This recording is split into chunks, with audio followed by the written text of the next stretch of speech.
Gas tambahan adalah siapa tahu Gustimu Putri Mantili disembunyikan orang di situ. Waspadalah kalian, jangan lengah, jangan sampai kena pendadakan.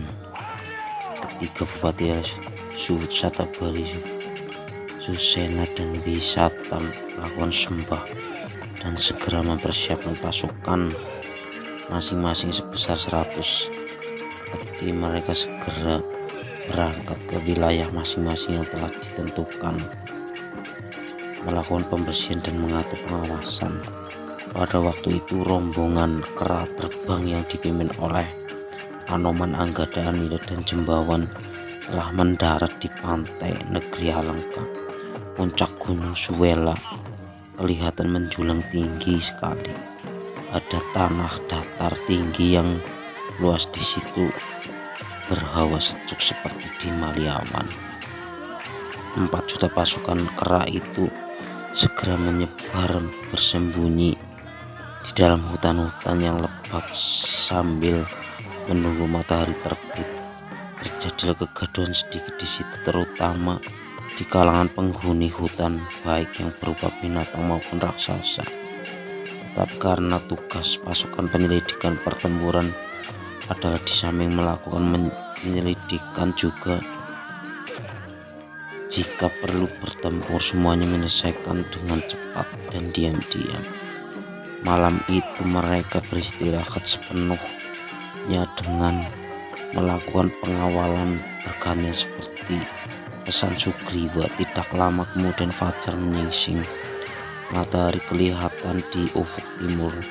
Terlihat tidak jauh dari mereka sebuah mulut gua yang besar sekali. Dari dalam mulut gua itu keluar banyak burung-burung.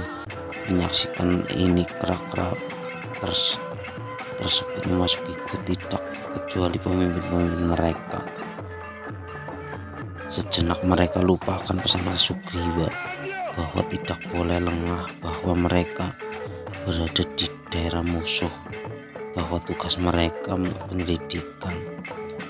Mereka berebut memasuki gua. Ternyata keadaan gua itu makin ke dalam, makin terang dan semakin lebar. Malahan di dalamnya mereka menemukan pagar tembok keliling berwarna putih. Di belakang pagar itu terdapat seperti bekas istana, indah sekali. Walaupun di sana sini ada kerusakan, mereka terkejut karena mereka menjumpai di situ seorang wanita cantik. Kera-kera yang mulai kurang waspada itu mulutnya nyengir-nyengir, ada yang tertawa, bahkan ada yang tertawa berbahak-bahak. Tingkah laku mereka itu mulai kelewat gembira, suatu pertanda kelengahan. Mereka tidak mengetahui bahwa mereka berhadapan dengan Dewi Saiprabha, putri Raja Raksasa Prabu Wisamarta, dengan ibunya Sumeru Swari. Wanita cantik tersebut menjamu tamu-tamunya dengan buah-buahan dan air minum segar sedingin air sewindu. Kera-kera itu makan dan minum dengan lahapnya air minum dingin segar yang diberikan oleh wanita cantik kepada kera-kera itu berbau agak wangi. Tak satu dari kera-kera itu yang menaruh kecurigaan. Wanita itu bertanya, kalian ini datang dari mana saja? Kera-kera itu menjawab, kami datang dari Gunung Maliawan. Kami adalah utusan Gusti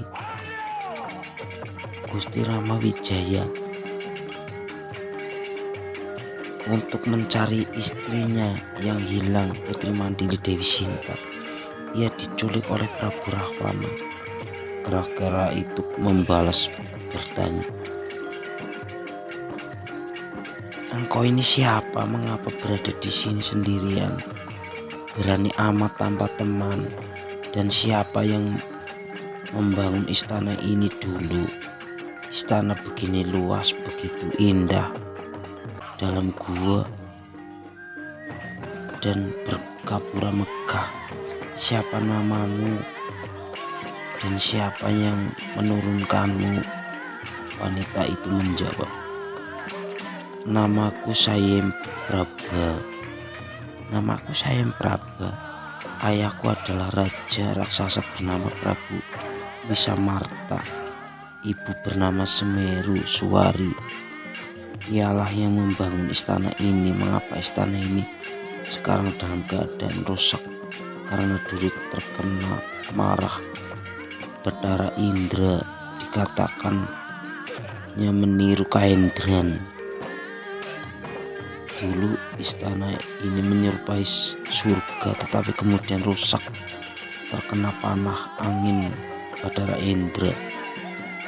Yang ada di hayalan hanyalah sisa-sisa belaka, tetapi lumayan untuk tempat tinggal.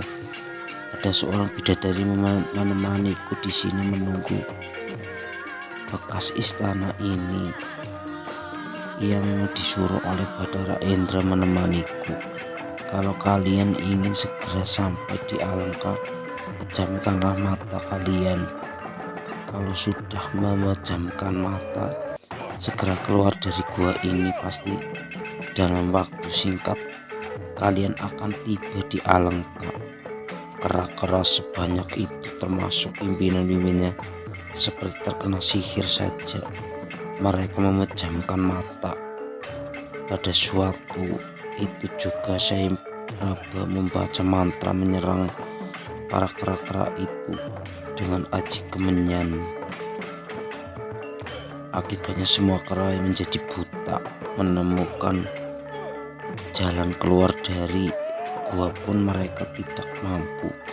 Mereka menangis karena sedih. Akhirnya mereka berhasil keluar dari gua, tetapi masih dalam keadaan candok atau setengah buta. Dapat melihat siapa yang berada di depannya, tetapi kurang jelas. Baru sekarang mereka merasa bahwa telah lengah melupakan pesan Sugriwa bahwa mereka berada di daerah musuh. Walaupun